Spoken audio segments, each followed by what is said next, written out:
I like to keep to myself. That probably doesn't surprise you all that much, with my profession and all. Summed, be driven stark mad, doing what I do. I have no doubts about that. But for me personally, I've always liked being alone. Standing on the porch in the rain, the great and eternal light from behind washing over me again and again on its dutiful rotation. Its cascading clouds and stormy seas in all their rapturous glory. Opening up the realm before me to my position up on high, far above the churning waters below. One rough and calloused hand clasped on the rail, and the other raised high to the dark and fuming sky. A sky that sends its bitter threats, one after the other, in great rolls of thunder and boisterous streaks of lightning. "You didn't scare me, you bastard!" I roar out into the wind, a grin etched creasingly across my face as I laugh and laugh. My beard, wild and whipped hither and thither, stained white grey before its ears with the thick salt of the sea air. I close my eyes and take a deep breath in, filling my lungs as a blast of thunder. The loudest of the night so far blusters and booms around the lighthouse. The rain starts to fall heavier. I can hear it. I open my eyes and see a great sheet of it heading towards me from beyond, approaching steadily as a pale and shimmering wall. I shake my head and laugh once more, tutting and flipping the V sign to the swirl of the storm. The V is a polite suggestion to fuck off, to ye non-natives. Made caringly with two of the fingers of the hand and raised with a wee flick of the wrist for maximum message. "Till next time then, ye great roaster." I chuckle, releasing the rail of my grip and turning with the wind, my battered old blue coat thrown into a frenzy as I try tighter around my shoulders. I push through the door to the lighthouse's uppermost deck and bring it to a swift close as the barrage of rain slams ferociously against the porch beyond and onto the lighthouse roof. The storms have been getting worse recently. Much, much worse. It used to be as calm as hell out here. I rub my hands together and step to the lighthouse's centerpiece. I give the old girl a once-over, checking habitually that the great light is in tip-top condition. I see that she is, and hang my hat on the nearby hook, heading down the spiraling stairs to my wee kitchen on the ground level.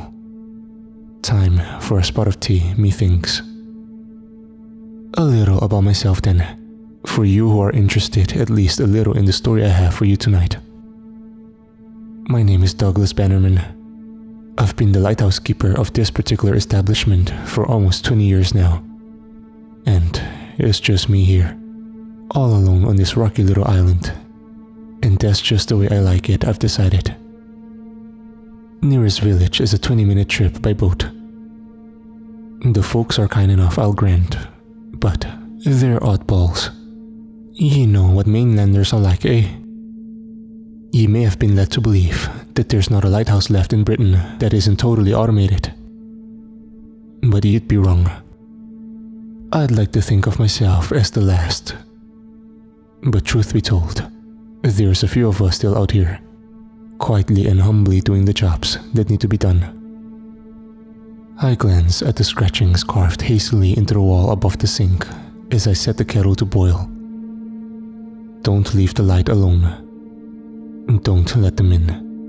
The twin beams must be manned. The first of these rules is the one that's always stuck out to me. "Aye, Jack, I'll not leave her alone," I mutter, idly. My predecessor, Matt Jack Candles, carved those instructions into the wall in one of his classic bouts of good-natured insanity back when I was his apprentice. His last, as it happened, before he took off with a boat and sailed into the sea, and was never seen or heard from again. Crazy fucker. I have no clue what those other two rules are supposed to mean. Don't let them in. The twin beams must be manned. I don't get many visitors on my wee island, I can tell you that much for free. And the twin beams? The twin beams. Never been able to make head or tail of that one. The kettle starts to whistle as I pour myself a steaming mug, watching the wisps rise pleasantly from the rim as the rain batters down against the walls of the lighthouse. Weathered, better let up, I say out loud, to no one in particular. Else, I may not be able to see the door tonight. It's the night of the reflection after all. Not some Ponzi inner reflection nonsense, mind, just for your own information. A true reflection. The reflection. A shimmering, unearthly reflection caught in the beam of the tower's light. On the same night, like clockwork, every month, out at sea beyond the waves, it rebounds the great light in ways that don't quite make sense.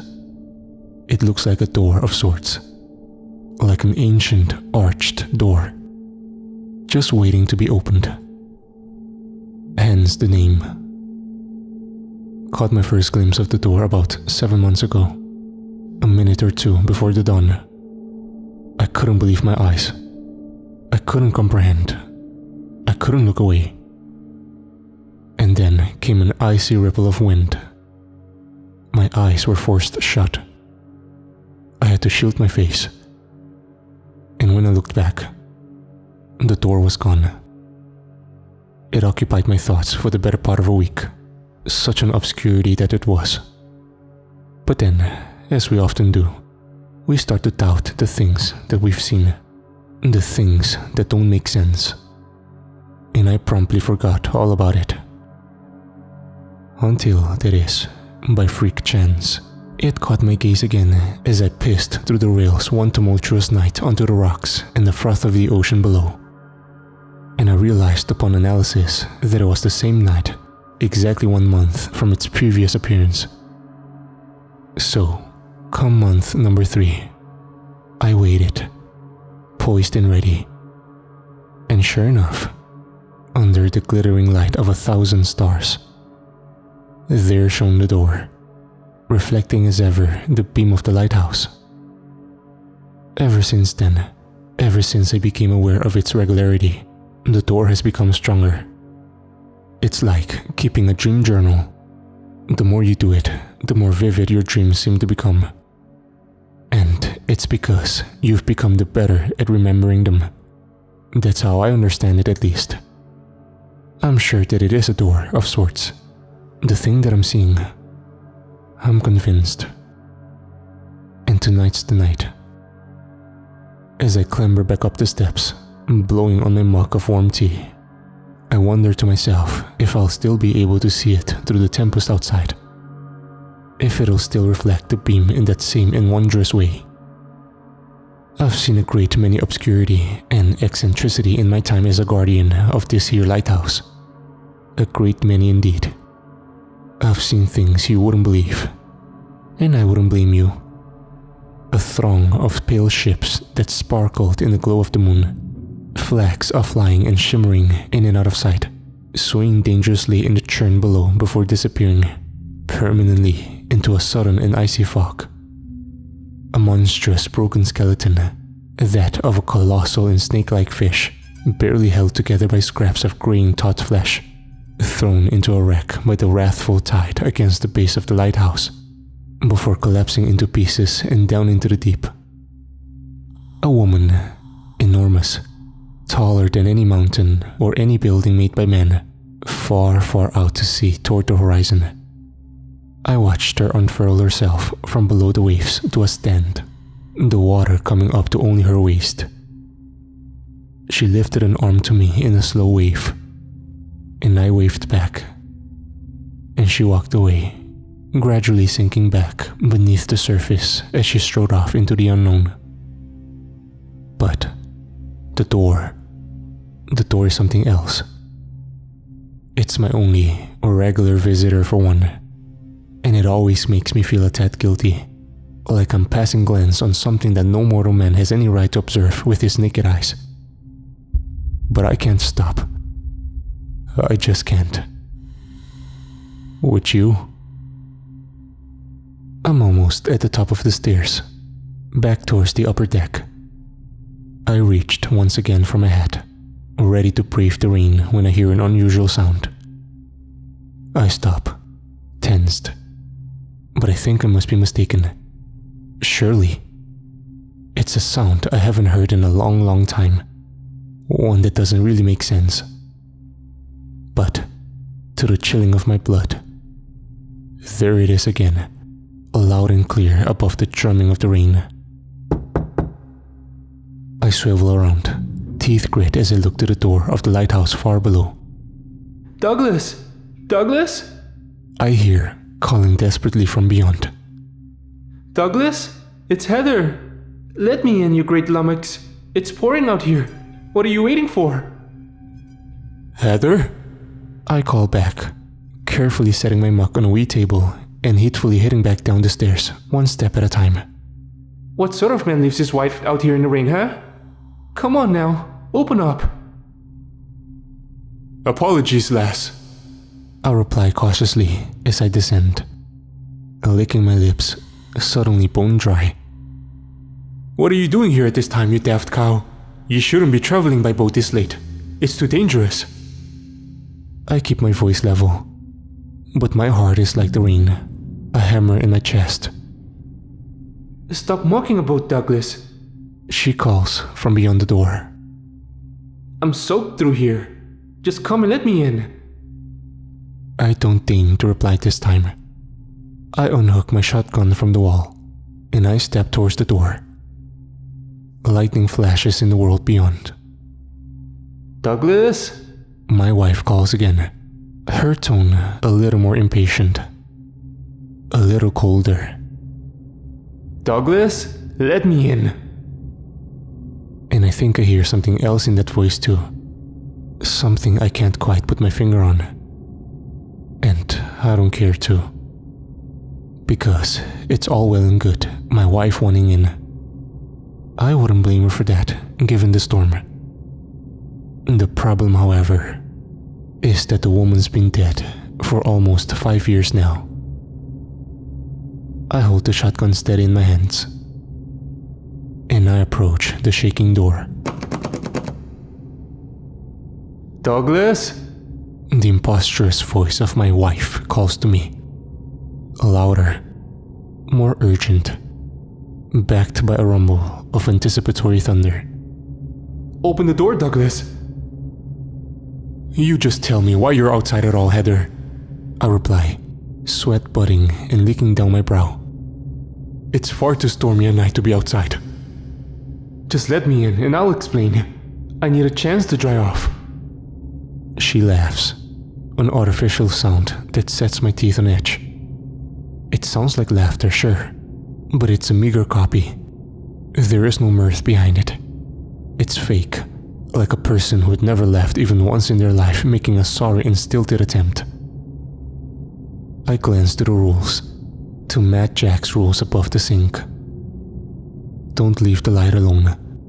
Don't let them in. The twin beams must be manned. Don't let them in. Alright, Jack, alright. I mutter, every muscle of my being shaking feverishly. Ye best not be playing pranks with me now. I swallow. I'm sorry, Heather. I called loud above the relentless drum of the rain. I'm really terribly sorry. But as you well know, the woman I married died a long time ago. I hear a whistle, loud, angry, and high-pitched from beyond the rattling door. I don't know what you think you'll gain by way of entering my lighthouse. I bellow as the whistle rises into a scream that curdles my very blood and is terrible beyond words. But you're no wife of mine, and you're not coming in. And just like that, the screaming stops. The door comes to a rest on its hinges, and the storm lulls, just for a moment, before a renewed barrage of thunder rocks against the walls. A cold gust blows in from beneath the door, and I wipe the sweat from my forehead, swearing to myself, sprinting towards and sliding across the door's second and third bolts, scampering back up the stairs, up to the top deck, past the great light and pushing out of the door into the storm beyond, gripping onto the rail as I squint, peering out into the distance. It takes a moment, a few rotations of the beam, but eventually, I catch sight of it. Sure as can be, it's there. The door. The reflection. And tonight, by all I hold dear, I swear it. The door stands open. I cannot see beyond, nor can I explain to you exactly what it is that differentiates this door from the door of the previous month. All I know is that it is different, and it is open. I run a hand through my rain-soaked hair. What the fuck is this, Jack? I mutter. What the fuck is happening to me? Is this it? Is this the end? Am I finally succumbing to whatever madness it was that you fell to all those years ago? I feel a swell of vomit rise from the depths of my guts, and I suppress it, spitting out into the sea. My fucking wife? What would I have seen if I'd opened that door, eh? What horrors come for me tonight? The wind howls in response. The sea surges in towering angry waves. And a series of figures rise up from the depths. I stare down in cold horror, watching as the sea recedes from the narrow rocky shore at the base of the lighthouse. The waves keep coming, and yet they no longer crash against the lighthouse. They seem to split, to carry off and around the edge instead, allowing room for the figures to make their way up onto the wet rock of the island's tumbled shore. They're pale and shiny, man-sized, and rising up from the darkness of the sea all around, encircling the lighthouse completely. 24 of them, or perhaps a few more still. Their skin is grey, and they are adorned in tattered, sea-stained robes that might once have been white. They step clumsily from the water and onto the land, and the one directly below me looks suddenly up, and I swear in alarm. The man's eyes are like those of a fish, lidless and staring, bulged from the sides of his face. He raises a hand towards me, a long flayed and scaled fin, and he cocks it as his ropes are thrown about his body in the wind. "Lighthouse keeper," he calls up to me, his mouth open, his open mouth revealing rows of thin, long, and sharpened yellow teeth. "O keeper of the light, an opportunity has been granted to you to rinse yourself of your sins." I grimace and point the shotgun down towards him, and I fire.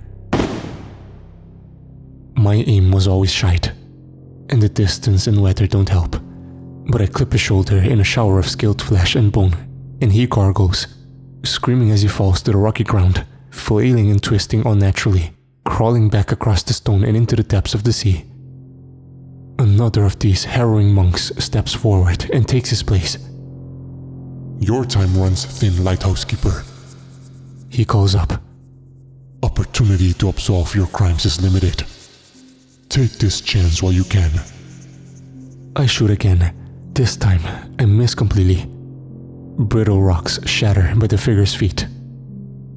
I wasn't much of a good man before my time in the lighthouse, you understand. These monsters down below aren't just crying platitudes. I'm sure of it. I get the sense they know my deeds. They know my past, though I'm not sure how or why. I used to run with gangs, glorified bodyguarding, basically drugs business, etc. I hurt people that didn't deserve to be hurt. I used to like feeling part of a team, back in the day before I came to appreciate the gift of solitude, as twisted a team as it was. Never a fan of guns though. Always preferred the knife work. And those days are behind me now anyway. Long behind. Took me a while, but I got out. I was a cunt, plain and simple. And that's not the man I want to be. No one likes a cunt. The sea-eyed monk raises his arms. He opens his mouth wider, wider still. And he begins to sing. It's a sad, sad song. One that chills me to my core. The others join as the lightning flashes in the swell of the storm beyond. Away with ye, demons of the deep! I roar. I've no place for you here. The murdered bishop below holds his hands, his flayed fins out to the sides. He cocks his head. His eyes bulge. Reject the sins of the land, Lighthouse Keeper. Submit to the sea, and you will be spared. You're no priests of mine, I call back. I'll be doing no such thing. We would welcome you with open arms, Keeper. Suck my balls, ye fishy fuck. I hastily reload as the singing grows louder. And gritting my teeth, holding steady against the rail as the rain beats down across my head and my back, my coat caught in the wind and thrown behind and across as it tries to drag me around the porch. And I fired. The priest with which I palavered drops like a stone to the ground, but not before losing his head in a burst of wet grey flesh. The singing comes to a sudden stop as his corpse quivers on the slippery rock, and the remaining monks turn to face back out to sea. They raise their fins as one, and the water beyond starts to swirl. The waves lose their rhythm and become caught in a frothing, churning whirlpool, rising rapidly in speed and intensity as the gale blows my rain-soaked beard above my face. I stare, watching in horror as the water darkens and the swirl reverses, and great dark spires begin to rise out from beneath. The waves caught in the spin crash into and against each other violently as the thin black spires ascend from the depths, the towers upon which they are built rising with them, then arches, crenellations and impossible windows of black-blue glass. I take a step back from the edge, my mouth agape, as a terrible, watery cathedral rises out from the sea, and up into the storm. What in God's name? I mutter, as the dark and twisted cathedral from the world below rises grimly up into the rain. Strange and alien lights flash beyond those deep and ethereal stained glass windows. The waves crash and froth maliciously around the building's paradoxical walls. The robed men from the depths turn back to me, and their songs resumes, in time now to the rumbles of the cathedral bells, sounding out a beautiful yet terrible melody, a haunting song of the sea. Repent, Lighthouse Keeper, cries one of the monks as he shuffles forwards. I catch glimpses of those sharp, thin yellow teeth as his lips flap grotesquely open and closed. Repent, and you shall be saved. Cleanse yourself of the sins of the land. And a rush of sickening emotion swells up within me. Swearing, I bring around the shotgun for another blast, but I cannot focus. I cannot aim. And once again, the shot goes wide, pieces of rock shattering pitifully from the ground by the speaker's feet. I slam my hands to my ears. I try to focus on the sounds of the rain, of the thunder, but the singing only grows louder. And the bells, the bells, the bells, the bells. I cannot help my eyes. My gaze is drawn to the cathedral's double doors, its misted gate, and I see it start to open. A shaft of blue light appears from behind, and I know in my heart of hearts that something grisly lies beyond. But I cannot tear my eyes away. I cannot do it. The door. That's why I am up here at all. To see the door. The true door. The reflection out at sea. My regular guest. And in this moment of sharp remembrance, I bellow and twist my head. My eyes forced back to their original prize. The shimmering standalone door. The mystic arch beyond, caught just as the beam of the lighthouse passes by. I focus on it now. I focus hard and will myself to think of the reflection. to see it, and nothing else. And I mutter to myself words of strength, and I find, after a rotation or two, that I can step back. I do so. I take another, and I turn with a grunt of force, pushing back to the door inside, taking a deep breath and crackling my knuckles. I sprint down the spiraling stairs to the level below. I tear open drawers until I find more shelves, more precious ammo, and I rifle through my bookcase, pulling books from their shelves haphazardly, until I find the King James, my tattered old Bible. Can't hurt. Hardening my resolve, I return up and push back out onto the porch into the rain. Shouting loud above the singing, I begin to read from the Bible. Any chapter will do. I flip the pages over. Revelation's as good as any. And I saw what looked like a sea of glass glowing with fire. I begin, picking a passage from the middle of the page at random, shouting over the chorus and the bells and the thunder. Glowing with fire. And standing beside the sea is those who had been victorious over the beast and its image, and over the number of its name. They held harps given them by God. Movement catches my eye, and I glance down to the side of a cluster of monks casting off the many ropes and covers that keeps my little boat protected from the elements. Hey! I call down. Get your grubby fins off my boat. But they do not. And to my frustration, I can feel the chords of the harmony start once again to overwhelm me. I squeeze the Bible under my armpit and hoist the gun, blinking the streams of rain from my eyes and firing shots down to the wayward priests below. 2 perfect hits. The chest of a monk in the outer circle explodes and he stumbles, falling back beneath the waves, and the second shot bursts the hit of one of the assailants on my boat. My precious boat. Get away! I roared down to the rabble, firing 2 more shots, both missing, before hurtling down the Bible in a desperate last bit. The book strikes the back of a grey head, and its owner tumbles unceremoniously into the sea. Fuck me. Fuck this. I grunt, running a hand across my lower jaw. More of them come now. More of the terrible monks, striding out of the watery darkness, eyes unblinking. They're not going to stop, are they? I mutter in despair as they work to untangle the last of the ropes to the boat. They don't want me going anywhere, that's for sure.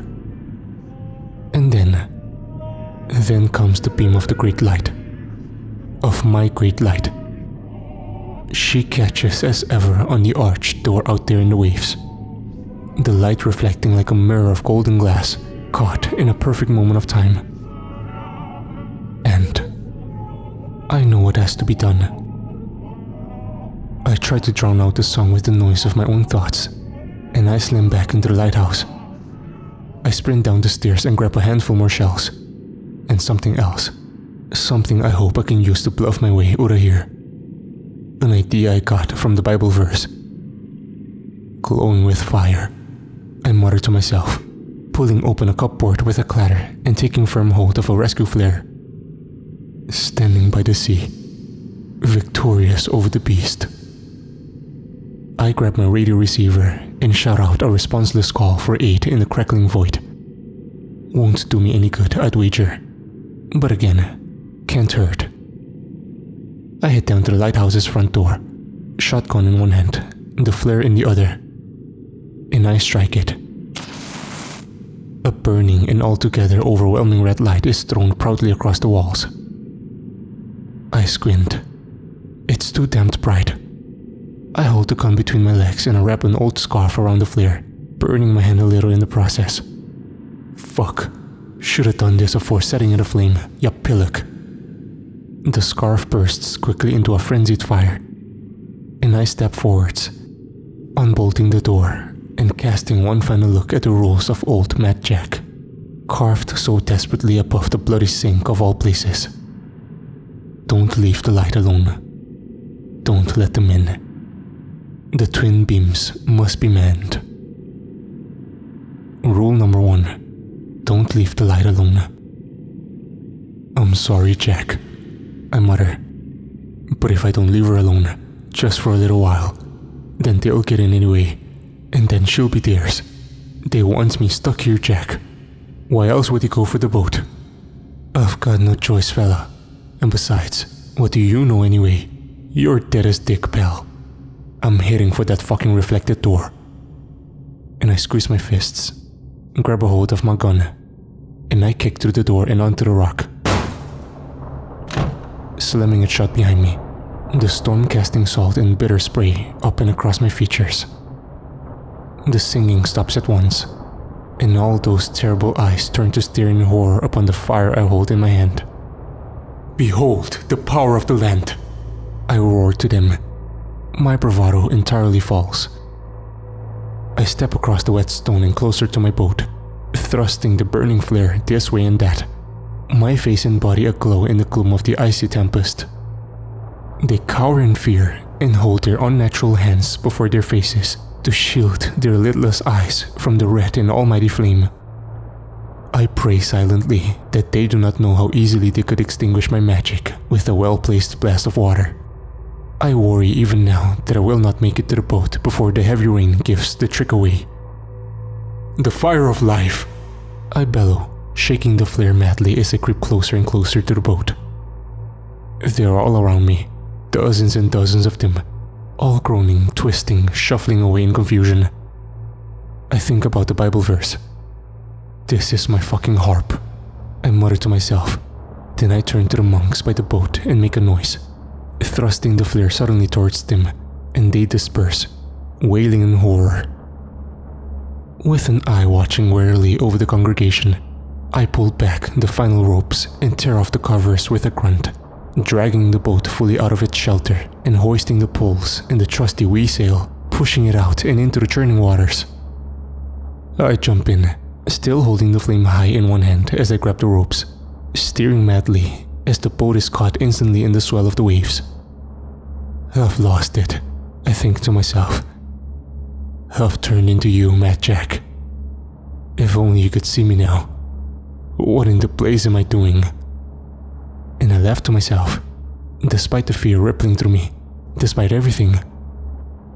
I string the flare hastily to the mast and turn behind, raising the gun up high and blasting the closest monk to Kingdom Come.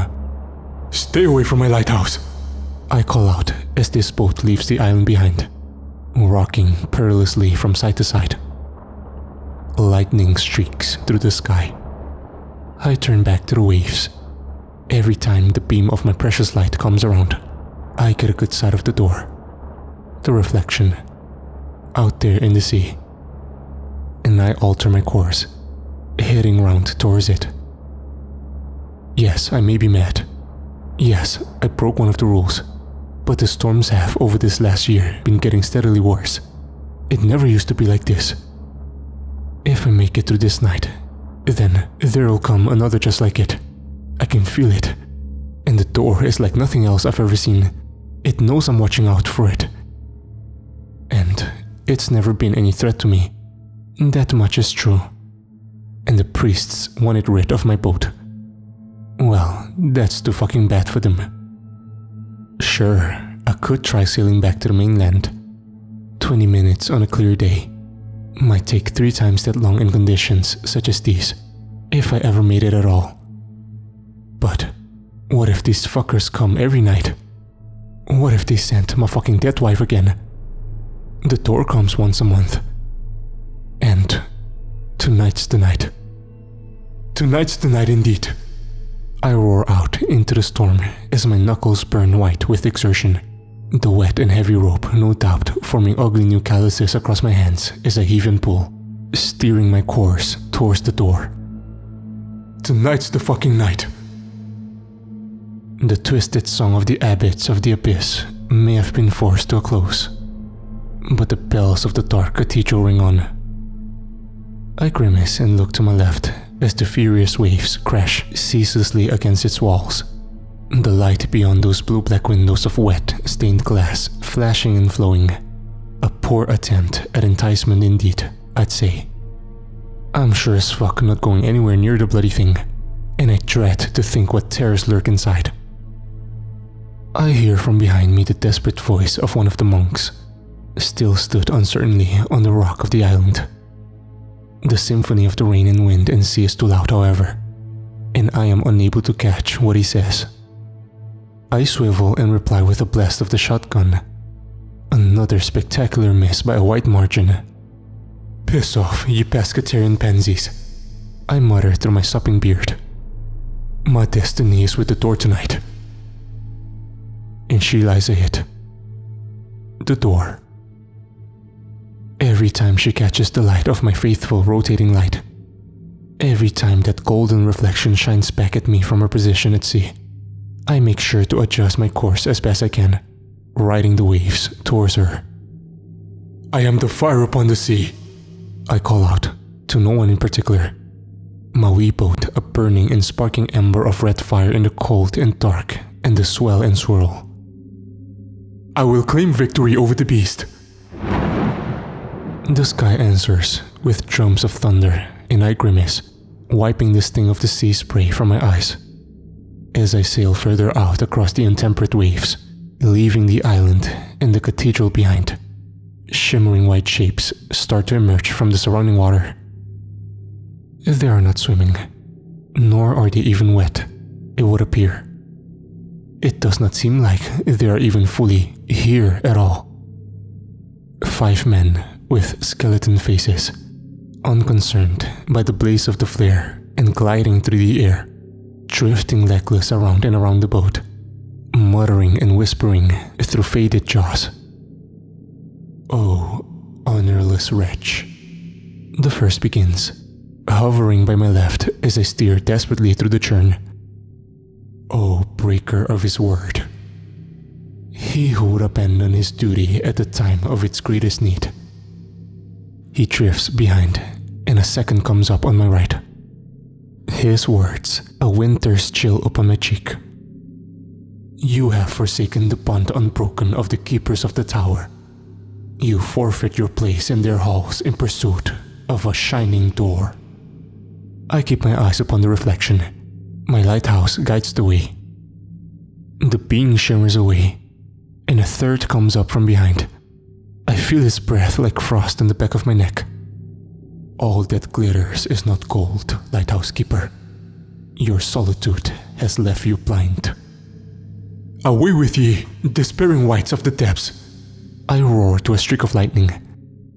"You'll not silence the spark of my spirit with your cold clichés. I will not turn back, not this day, nor any other. My path is set, and I follow the light.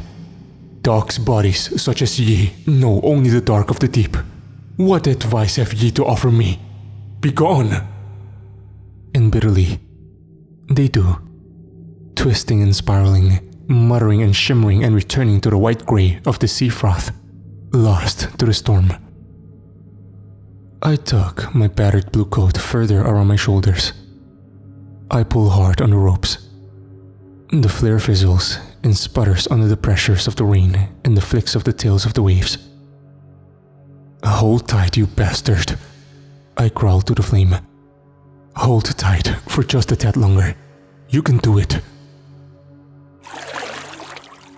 A naked torso rises from the water to my side. Then another, and another still. I glance down to them, and I'll give them credit. They are beautiful. Hair long and wet, draped down to the sides of their faces and further into the sea, their eyes wide and blue. Their mouths coy, smiles that plead innocence but hint at so much more. They swim alongside, and I see the silver of their scaled tails shining as they glide, keeping easy pace with my vessel. "Douglas," the middlemost calls. She tucks a wet lock behind an ear and looks up at me from beneath her lashes. Her voice a river, strong and yet soft. She traces her fingers along the rim of the boat. "Douglas Bannerman, it's not too late for you, my captain of fortitude. But the sea threatens to take you, sailor, and she will not be kind. She despises your bravery. She envies your fire. and she resents your masculine, single-minded determination. One of the ladies dips below the surface and swims beneath, appearing up on the other side. She doesn't understand you, Douglas, and she never will, she says. But we do. You can have us, Douglas. We will be yours, and you will be ours. Submit yourself to us, and we can save you. The third joins the first and strokes her sister's hair. She plants a soft and tender kiss on the creature's cheek. She smiles at me, her eyes pleading. The sea has no power over us, Douglas. She bends to our will, as she could to yours. We could belong to you, Douglas. You just have to reach out and take us. I square my shoulders against the driving rain, tearing my eyes from the glow of their beauty and adjusting my course. The boat rocks up and around under the duress of the watery siege. Your offer is kind, mermaids fair from the world below. I call back to them, jaw set. But I have no desire to bend the sea to my will. I ask for naught but a little cooperation, just enough to see me through. I deign not to look directly at the ladies in the sea as I speak. But in the corner of my gaze, I spy shadows dark and unnatural forming around their eyes. I can sense them seethe with my sixth sense. And whilst your beauty is enough to take away the breath of any man, land or sea, my heart belongs to another, and will to the end of my days. So I thank you, sea mates, but my answer is no. They hiss in response, a frightening scrape of a sound that sends goosebumps shooting down my back. And they scratch at the sides of the boat. I pay them no heed, and they disappear back below the waves, tails splashing as they descend down into the darkness. The door approaches. The waves smash up against the bow of the boat. They throw themselves around in a frenzy, and as they do so, they drag me along with them. To my right, the sea spouts upwards in a sudden pillar of water. I swear in a shout of alarm as it merges with the rain. The waves below froth in part to allow a titanic and terrible tentacle to burst from beneath. A searching, slimy arm of an ancient monster from a time gone by, water cascading from the appendage as its brothers rise up alongside. They writhe and pulse and arch and convulse in a strange and bewildering patterns, blindly reaching out for potential prey to drag beneath. I duck as a tentacle whips suddenly round just above my head, catching thankfully on nothing but salty air. The monster roars from the deep, and the waves drop, only for a moment. In a great and grinding beak, a gaping void of a mouth, hungry and merciless, becomes visible just below the surface. I steer madly to the side, away as best as I can from the lurch of the wavering arms. The monster moans again, and the sound rises to a bludgeoning watery wail, quickly becoming one with the thunder beyond. The tip of the tentacle finds its way onto the boat, and I hasten over, kicking it away with a few well-placed stamps. But I'm on its fucking radar now. Closer, the tentacles slither, seeking me out with an animal hunger. One of them swings viciously down from above, red in the glow of the flare as it comes right at me. I angle the shotgun up high and send a blast out to meet it, splattering a healthy chunk from the tentacle as it careens suddenly backwards in distress. The sea to my right rises and shifts worrisomely, and I get the impression that the colossal monster is adjusting its position. I won't be your supper tonight, Kraken of the North. I shout loud, firing off another blast at an approaching arm. I'm not some gawping defenseless critter of the sea. I will not roll over onto my belly in submission, and I will go neither quietly nor easily into that watery dark, should the end be in my sights. You're naught but glorified calamari, and ye don't frighten me. The kraken wails, and a tentacle slams into me from behind. The air is knocked from my lungs, and I'm pushed painfully up against the pole with the flare. It's dying now, but still bright enough, still well hot enough, I can tell you now. I can feel the icy burn of the tentacle suckers against my back and through my coat, and I bellow in cathartic cursing as I pull the flare from its position and twist, slamming it deep into the tip of the monster's arm. It writhes in panic, trying to get away, but I hold it in my grip, jamming the flare in deeper, smelling the sizzle of its flesh as it peels itself in sharp bursts from the skin of my back, taking a good deal of my lovely coat along with it. The flame goes out, the red of the flare. Were it not for the dutiful rotation of my trusty lighthouse, I would be plunged into total suffocating stormy darkness. The scorched tentacle retreats, terrified of this sensation unknown, and I watch as one by one they all lower reluctantly back under the safety of the waves, off perhaps in a search of an easier meal. I laughed then. I laughed loud and clear as I gripped tight to the rigging, lightning flashing for a final time as I came upon the door. The lighthouse beam swings around, and the reflection of the golden arch stands tall before me. I cannot tell what is going on. I cannot tell what is on the other side. But I can see that it is open. It's a curious sensation, I'll grant. And I won't have to wander for too long. Because, with the last great wave from behind, the boat is lifted. I grin from ear to ear, and holding steady, my sea legs tested to their absolute limits. We sail on. Onwards. Through the door. The air shimmers like a pool of liquid glass as I sail madly through the door. Golden yellow light washes over and through me, and I pass as a lone captain from one storm to another. The wave I ride carries on and crashes down into a new, yet no less choppy waters, shining silver in place of the familiar blue-black and frothing beneath a foreign sky. I stare up into it. It's a sky of amber bursting with full heavy clouds of gold. Clouds that swirl like a whirlpool in the heavens, thinning and paling ever so slightly into shades of lime as they edge towards the horizon. By the brine and blazes blue, I mutter to myself. Into what fathomless realm have I intruded? I glance behind. There is nothing there but the door and the rolling waves that stretch off towards the horizon. Ahead, however, ahead, there lie more wondrous curiosities. In the distance stands a long high cliff of shiny black stone that crumbles into the sea.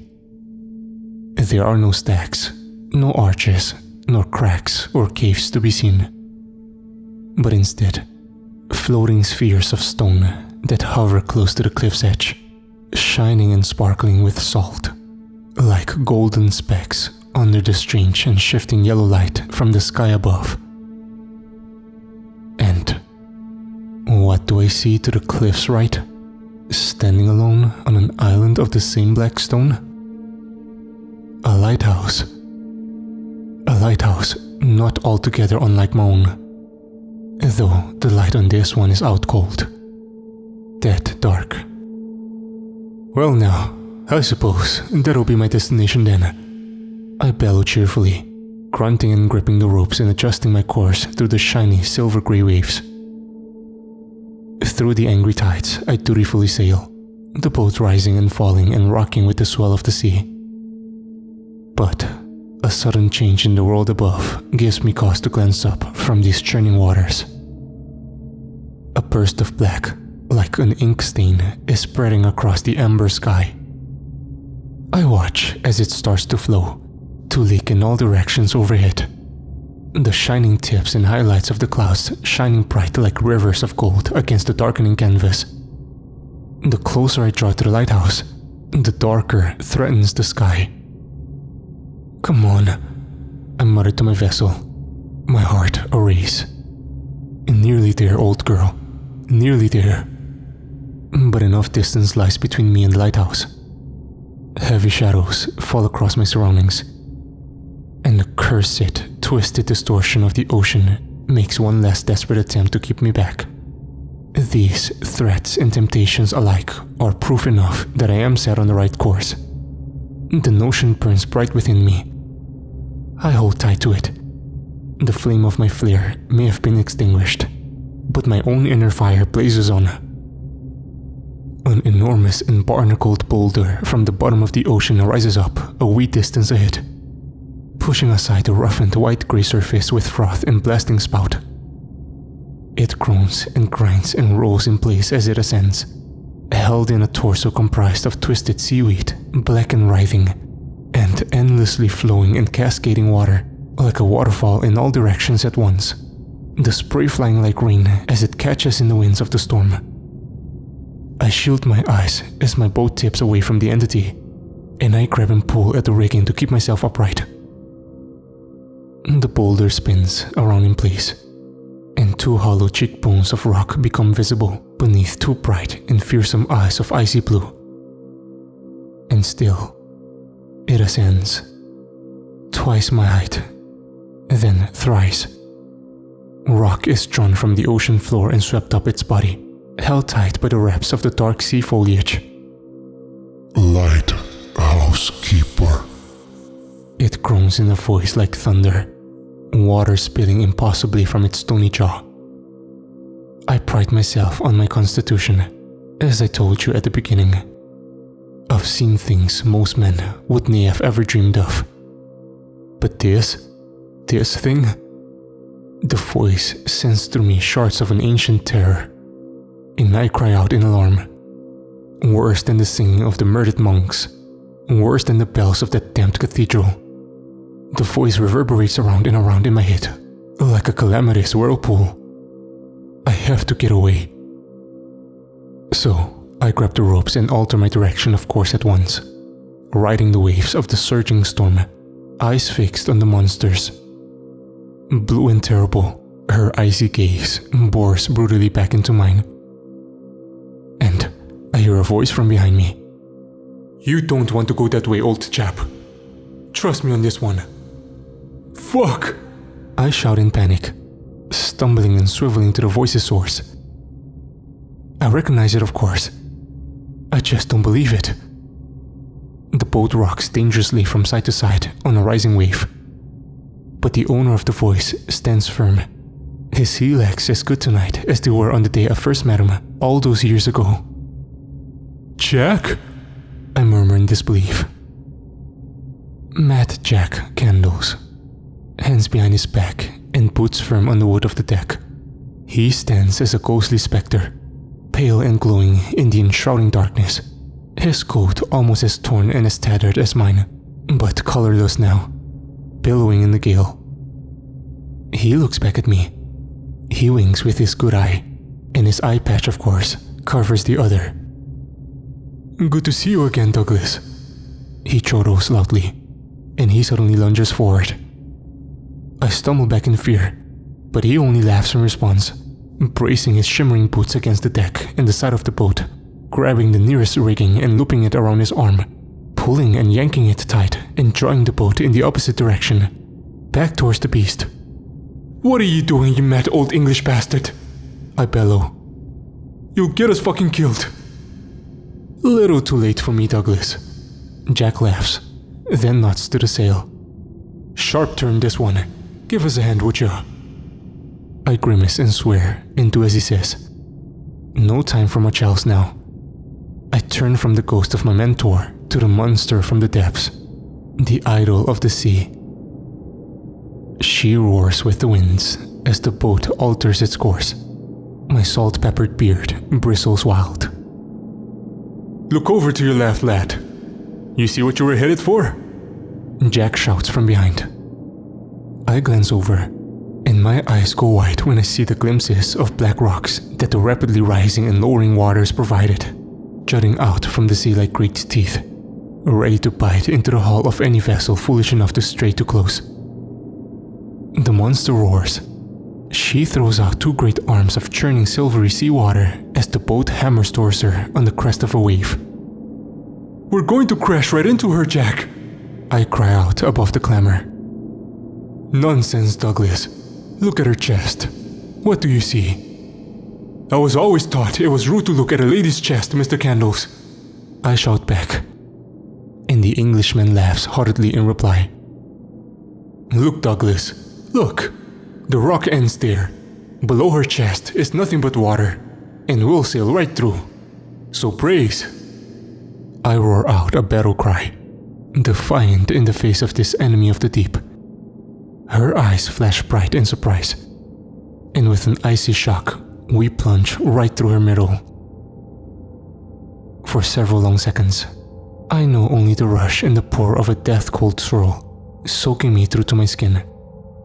I slip and stumble, crashing down to the deck, but the boat nonetheless makes it through to the other side.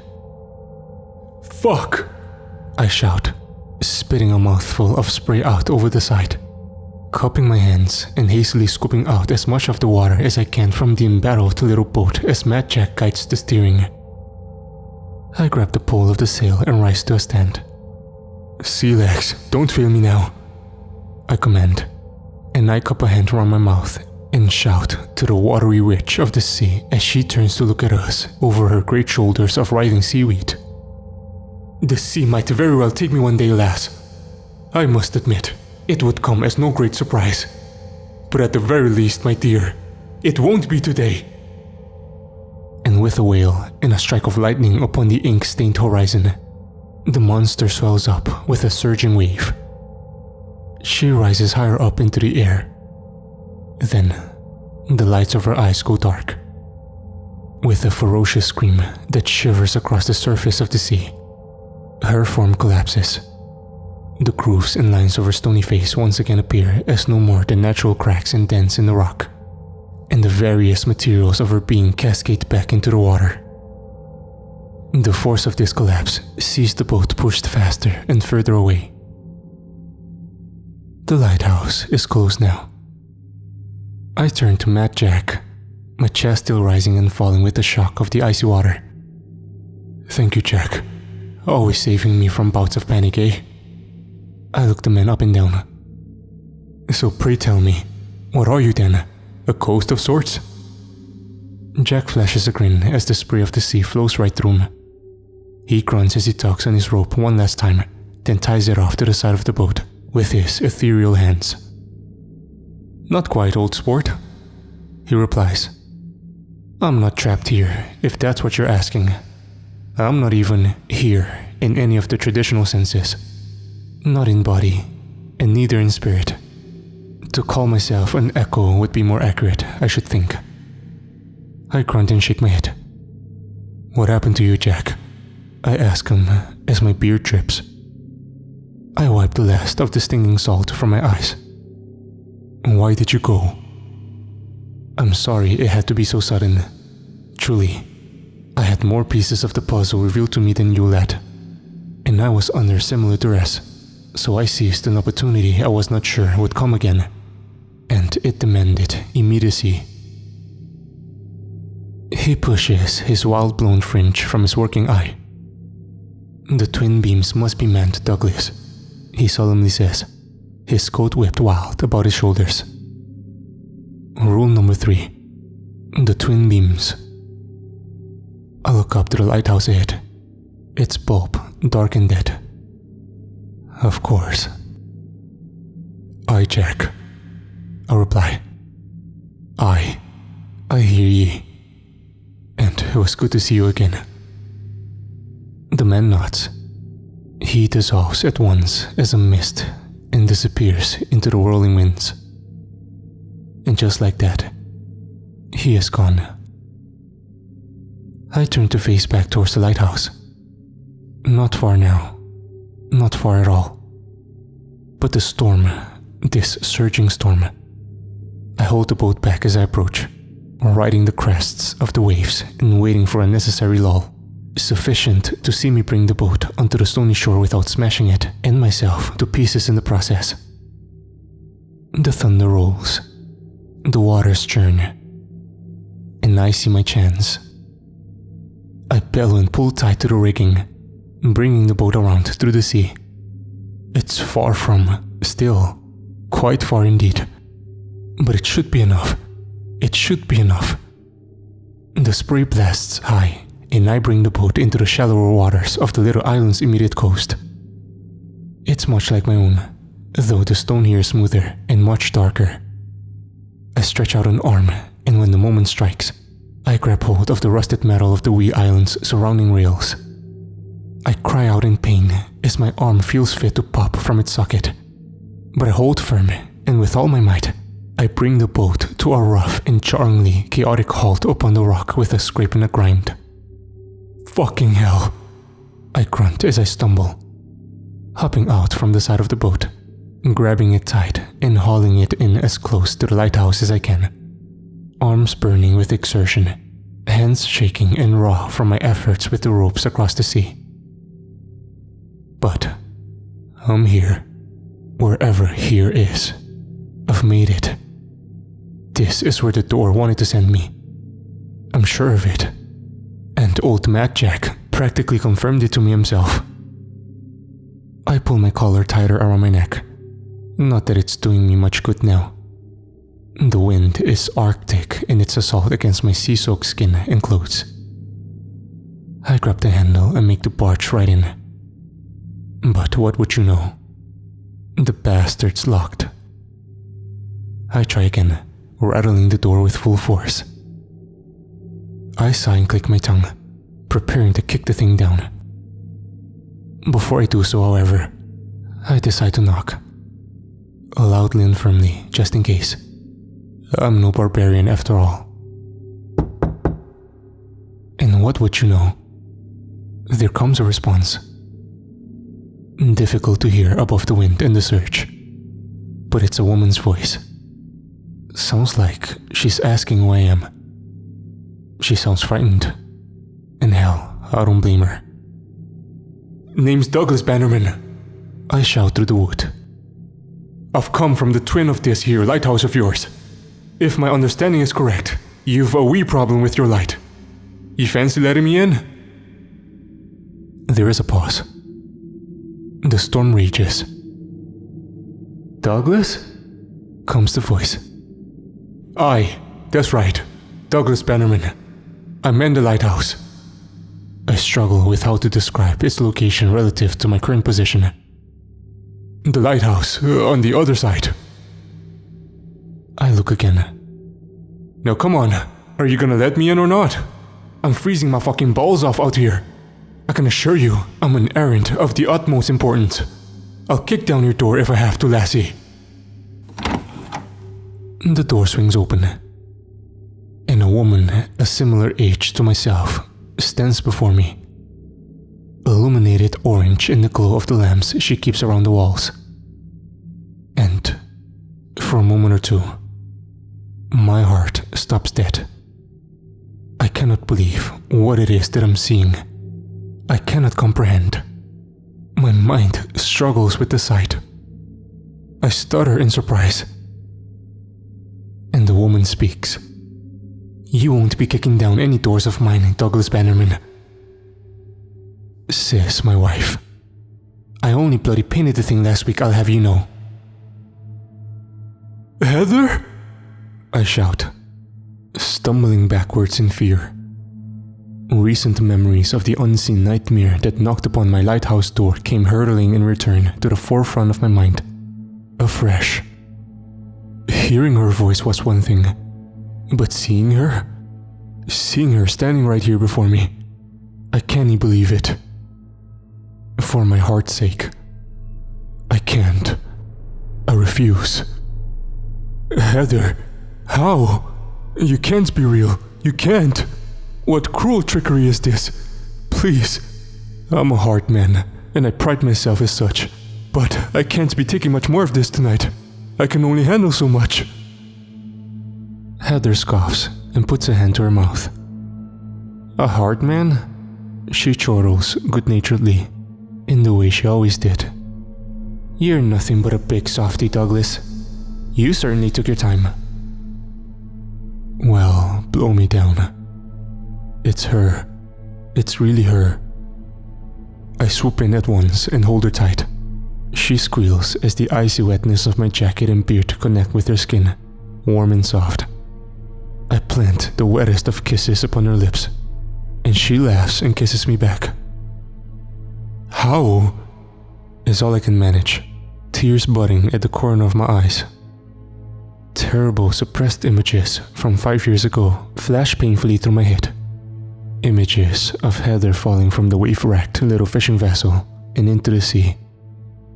I can still remember the powerlessness of my position in the lighthouse, unable to do a thing but watch and scream to the boat's panicked driver. I shake the memories away. All this time, Heather. All this time. I thought... I swallow. I thought you were fucking dead, woman. How? How are you in this place? She smiles and cups my face in hers. "It's so good to see you again, Douglas," she whispers. "Though you've certainly let this awful thing grow out of control, haven't ye?" She gives my beard a playful tug and draws me into the lighthouse, closing the door behind her. She snaps her fingers and points to a wardrobe tucked by the wall. "You need out of those clothes before you catch hypothermia. So come on, quick. I'm still in a daze, I think. I'm struggling to process, but I do as she says, grabbing a rough and mismatched set of dry gear from the wardrobe. There I was, Douglas, caught in the swirling seas. She begins, moving her arms about dramatically. Struggling to breathe, thrown this way and that. It was so dark, so cold. And then, there it was. I saw it, glowing through the gloom, golden white, shining, rippling like liquid glass, an arched door in the midst of the waves.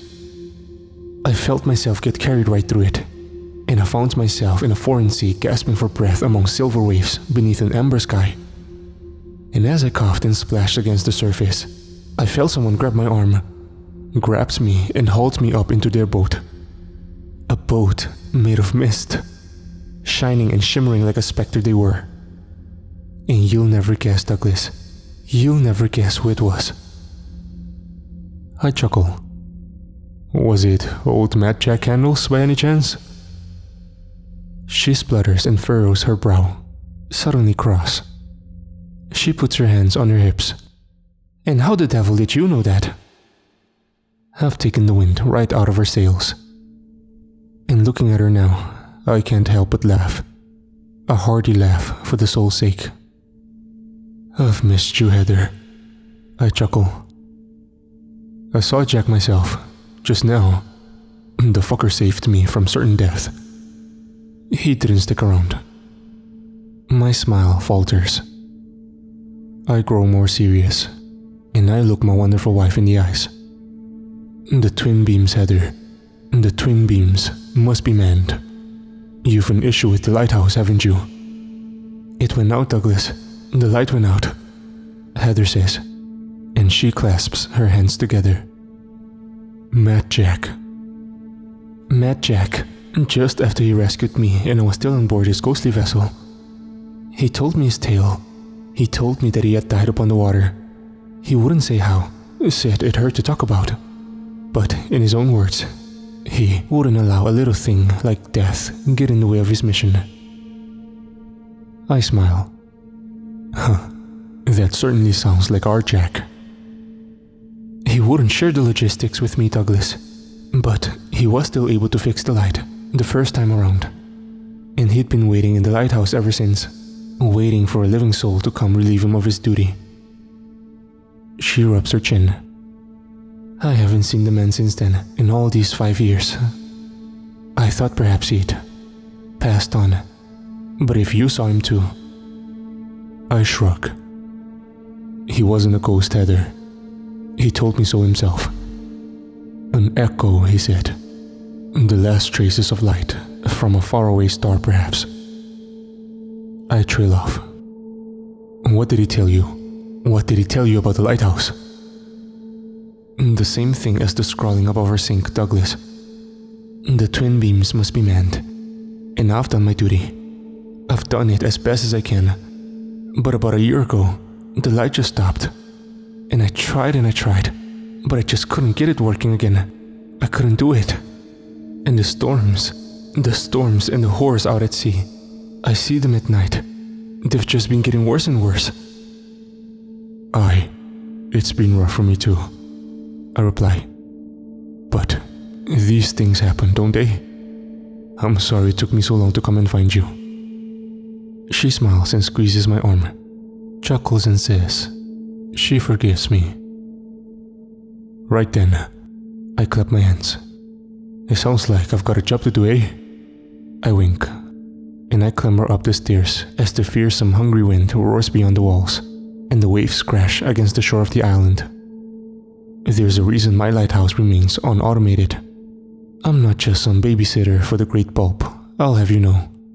I know my shit.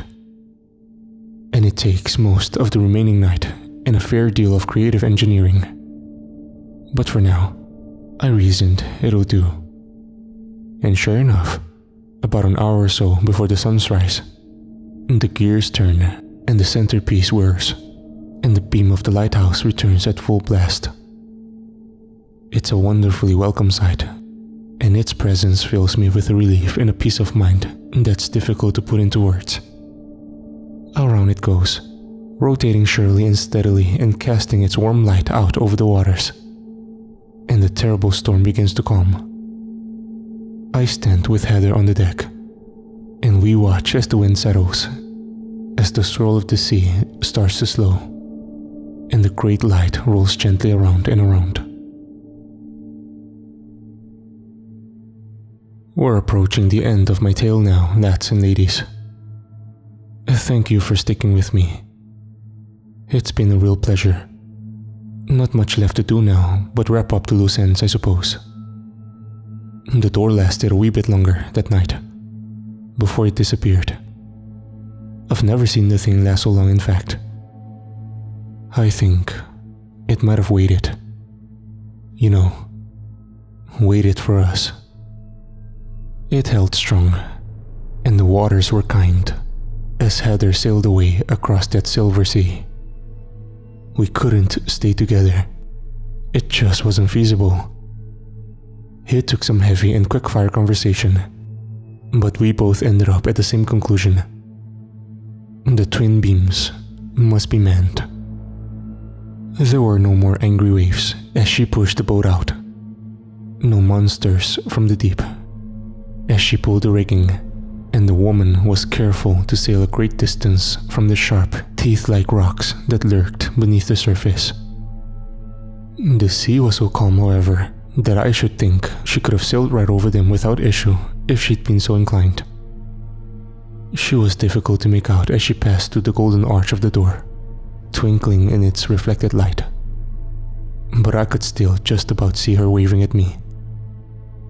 I waved back from the island shore, and she disappeared safely through.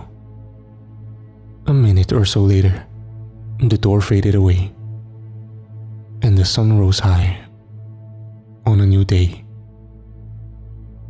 So, I'm still here, in the other lighthouse, of course, but still doing my job as a keeper. I'm perfectly happy. As I said to you at the start, I like my peace. I really do enjoy my solitude. My wife was always the social one. She'll be happy to return to her friends and family, to spend time in the village on the mainland. She's got 5 years of catching up to do after all, though I'm not sure how she'll ever explain it.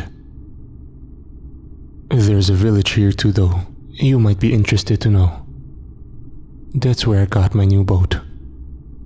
The little town lies beyond the cliffs of shining black stone, and is occupied by a strange and curious folk indeed. They're not much for conversation, but that's a tale for another day, methinks. For now, though, I'll keep doing my duty, together with my wife. We'll ensure the twin beams are always manned. And once a month, on the very same night, the glittering door beyond the waves returns, as agreed with the echo of old Mad Jack The fellow takes over the lighthouse from me. He doesn't mind. He can manage. It's only one night per month after all. And I sail across the waters. I sail across the waters to spend the night with my wife. Through the glimmer of the glittering door.